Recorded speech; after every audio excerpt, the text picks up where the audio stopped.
I was talking to someone today and we were laughing about the fact that it's like, when you just look at all of these social services that have been about how do we connect people who are either famous to their followers or people who already know each other, it was a great 10 years. Yeah. And now it's in a dark place. Sure. And it's a little bit like moving, into the dark ages. And I actually think, you can make the joke of like, this is why we can't have nice things. Right. But I think that the way the algorithms work is why we are at the moment and the time of echo chambers and sort of, declarations of truth without necessarily being based in truth.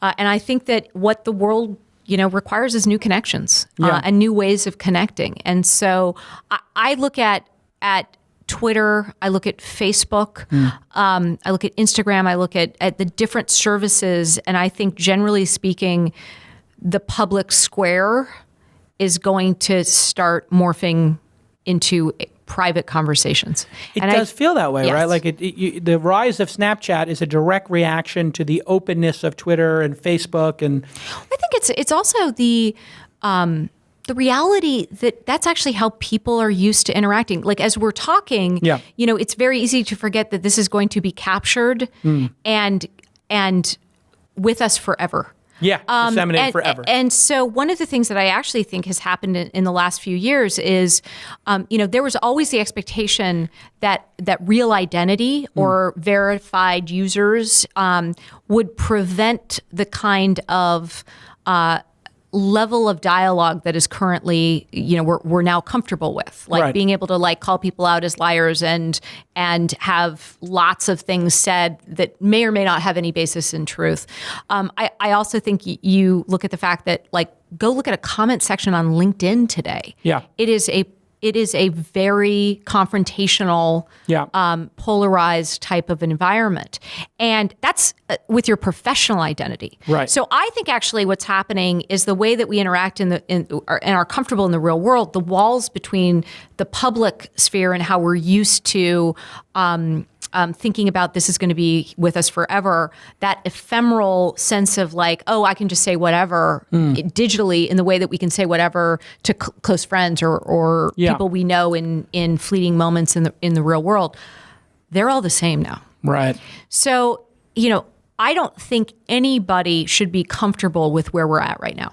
It's pretty uncomfortable. Like if you look at Twitter, the level of harassment is insane. Yes. They keep making more and more tools. So it's become essentially whack-a-mole. Like if you're a woman on Twitter, I mean, my God, I mean, it's savage. I mean, if you're a guy, it's hard sometimes if you're notable. But I mean, as a woman, you probably have experienced just massive amounts of harassment from accounts that have no followers or zero followers. And it doesn't seem to be any way for them to mitigate against it. Why do you think Twitter hasn't just done what Facebook has done and become all real names? Do you think that anonymity is worth it? I don't necessarily look at Twitter necessarily as being so much worse today than Facebook. I mean, if you look at what people are doing with their real identities, it's bad. Yeah, it's pretty scary bad all around. And so I think this is a cultural shift. The good news is that when you get people out of environments that feel like cesspools, they're going to start acting like normal people again. And so I really do think the answer is just going to be a morphing and a progression of the networks. And I fundamentally believe in the power of new connections. Right. And I probably wouldn't do what I do if I didn't believe that there were opportunities to finally connect people that don't know each other around shared interests and shared identities in ways that are simple and seamless, because now we can actually rely so much more on the software to do the work. That in the past, or even today on Twitter, on Reddit, on Facebook groups, it's all manual. Hey everybody, I want to tell you about a new product I've been using at my house and that I love. It's called Blue Apron. Yes, Blue Apron sends you a box with all the ingredients you need to make delicious food, to make a meal. It sounds a little weird at first, like, oh, they're going to send you a box with dinner in it. It's not pre-cooked meals. No. This is portioned out recipes with a beautiful card with exactly the right amount. And what I love about this is when we were making General Tso's chicken, which I never knew how to make General Tso's chicken, but that's one of my favorite dishes. In fact, when I go for Chinese food, it's probably the number one dish I order. That and the walnuts with the walnut shrimp. I love that. But anyway, back to General Tso's. It had all the different ingredients perfectly portioned out. So following the recipe was easy. Then we made Sicilian pizza. My daughter went crazy. She kept saying, Dad, you make the best pizza in the world. You're number one at making pizza. Again, the dough came prepackaged. Everything came with the perfect portion sizes, so it's affordable.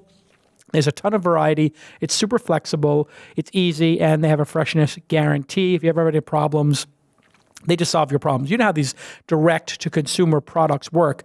They have to make it work for consumers, or else consumers leave, or consumers don't tell their friend. So all they do is optimize to make it perfect and amazing and to delight you. And Blue Apron has been delightful for us in my household. And they are very much into high-quality ingredients. That's what makes the difference. They have partnerships with 150 local farms, fisheries, and rancheries across the United States. Their seafood is all sourced sustainably, and those standards were developed with the Monterey Bay Aquarium Seafood Watch. Beef, chicken, pork are from responsibly raised animals. The produce is sourced from farms practicing regenerative farming. It's so easy. I know Jackie made the catfish and potato latkes, which are one of my favorite. I think I'm pronouncing that correct. So here's your call to action. Go ahead and get your first 3 meals free. Your first 3 meals free with shipping. Go to blueapron.com/twist. blueapron.com/twist. You are going to love it. It's just delicious and it's easy. And I would say it takes 2/3 of the agony out of making dinner. So the only part that's left is that 1/3 of delightful time of assembling the meal, making it fresh for your family. Takes 10, 20 minutes, whatever it is. But you take out that arduous hour of preparing the proper sizes and measuring things and going to the store. It is easy and delicious. It tastes great. And I'm being sincere here. Listen, I'm using it now, and I use it for 2 or 3 meals a week, and it's wonderful. My daughter loves it. She helps us pick what we're going to order, and then you have this beautiful card that explains to you, somebody's really working on the recipes. Whoever's doing the recipes at Blue Apron, thumbs up, 2 thumbs up. You really make it simple. That's what I love about it. It's so simple, so fresh, so easy. Go to blueapron.com/twist. Okay, let's get back to this amazing episode.